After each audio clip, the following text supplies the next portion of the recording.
నూతన సచివాలయ ప్రారంభోత్సవంపై ఎంపీ కోమటిరెడ్డి వెంకటరెడ్డి స్పందించారు. 9 ఏళ్ల తర్వాత రాజభవనం లాంటి సెక్రటేరియట్ కట్టుకుని పలు దస్తాలపై సంతకాలు చేసిన ముఖ్యమంత్రి ఇకనైనా నిత్యం సచివాలయానికి వస్తారని ఆశిస్తున్నట్లు తెలిపారు. 9 సంవత్సరాల తర్వాత సెక్రటేరియట్లో కూర్చొని సంతకాలు సచివాలయ నిర్మాణానికి 1000 కోట్లు ఖర్చవుతాయని చెప్పి 3000 కోట్లు ఖర్చు చేశారని అన్నారు.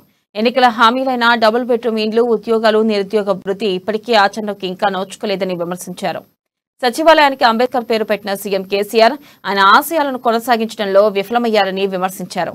ఇకనైనా సెక్రటేరియట్ కి వచ్చి పరిపాలన సాగించాలని డిమాండ్ చేశారు.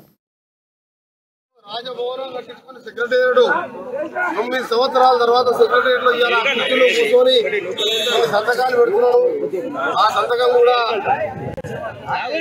3 అంతస్తుల కొడుకు ఇస్తామని చెప్పి గతంలో దళితులు డబుల్ బెడ్రూమ్ అన్నాడు. 5 లక్షల అన్నాడు. 3 లక్షల రూపాయలు సొంత ఇంటికి సంతకం పెడుతున్నాడు. ముఖ్యమంత్రి గారు 2000 కోట్లు పేరు 1000 కోట్లు అంటారు. 2000 కోట్లు ఇవాళ సెక్రటేరియట్ కట్టుకుని మంచిగా ఉన్న బిల్డింగ్ గులగొట్టి అయినా సరే 9 ఏళ్ల తర్వాత ముఖ్యమంత్రి గారు ఇవాళ ఇంత ఖర్చు పెట్టి సెక్రటేరియట్ కట్టావు కదా, నీకు 2 చేతులు పెట్టి దండం పెడుతున్నా. మంచి బిల్డింగ్ గులగొట్టి కట్టుకోవడం బాగానే ఉంది. ఊళ్ళలో ఇల్లు కట్టకుండా, పిల్లలకు ఉద్యోగాలు ఇవ్వకుండా సెక్రటేరియట్ కట్టుకున్నావు. నిరుద్యోగ ప్రతి 3